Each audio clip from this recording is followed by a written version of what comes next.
Hi everybody, welcome to this short lecture on denotative and connotative meaning in language.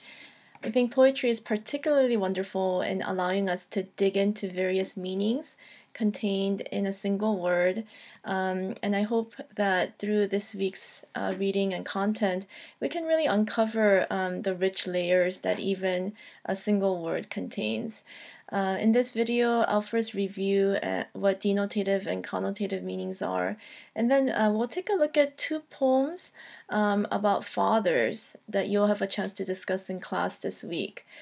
So, connotation and denotation, I think is most helpful to kind of think of it as D as in dictionary definition. Denotative meaning is literally just the definition that you might find in a Merriam-Webster dictionary, and denotation is the precise literal definition of a word, such as if you look up the word house, you'll find that it's a noun and it's a structure in which families typically abide in.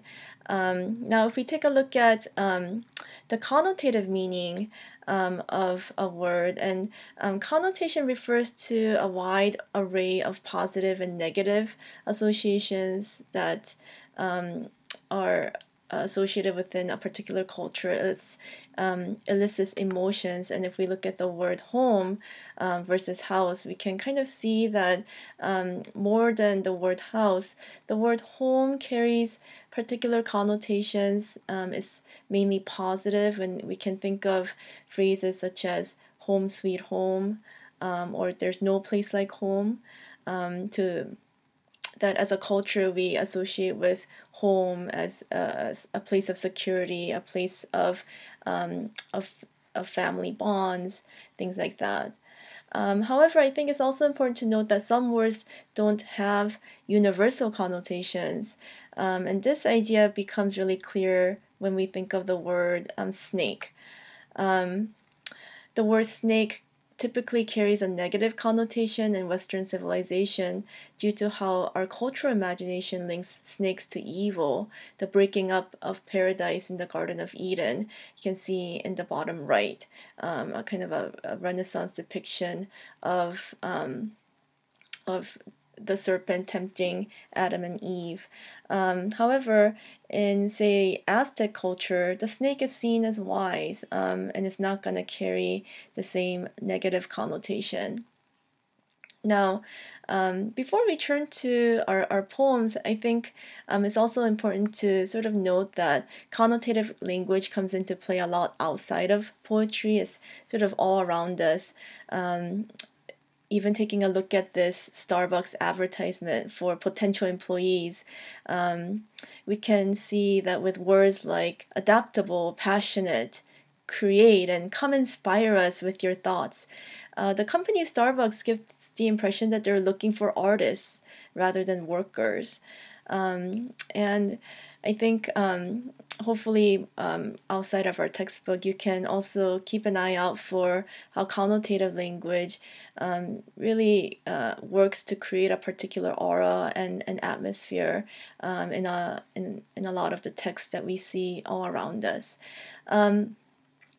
Going back to poetry, though, for this week, we're going to take a look at two poems about fathers, Those Winter Sundays and My Papa's Waltz.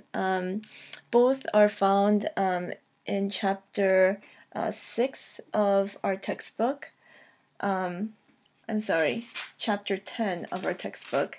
And you'll see the page numbers listed in our course schedule.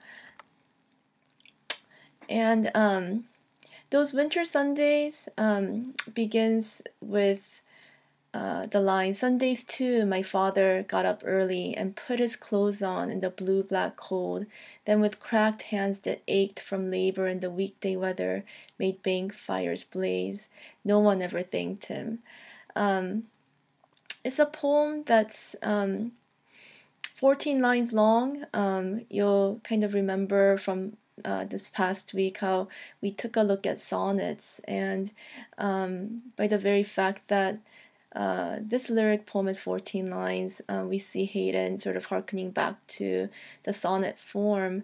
And I'll be interested to hear from you where you think sort of the turn in the poem comes. And there's an assignment that I'd like for you to do as a discussion board posting by our usual deadline on Monday. And then along with the other poems assigned for this week, we're going to also focus on the poem, another poem about fathers and remembering them in the poem called My Papa's Waltz. The first stanza reads, "The whiskey on your breath could make a small boy dizzy, but I hung on like death. Such waltzing was not easy." My Papa's Waltz and Those Winter Sundays, even the names used in the poems, father versus papa, I think carry particular connotations. And you'll have a chance to think about both of these poems.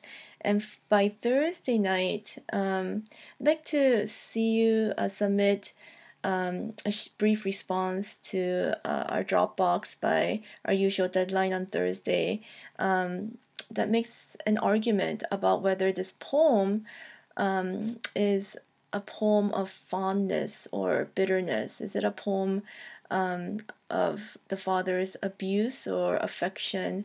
Why or why not? And I'd like for you to demonstrate your understanding of connotative language in order to support your interpretation.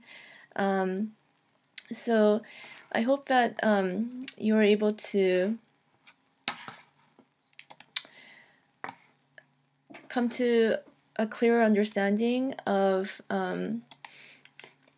word choice, particularly the way that certain words carry emotional baggage, connotations, and we'll continue to think about these ideas, especially as we get introduced to our paper assigned for this unit. Thank you, and I'll talk to you guys again soon.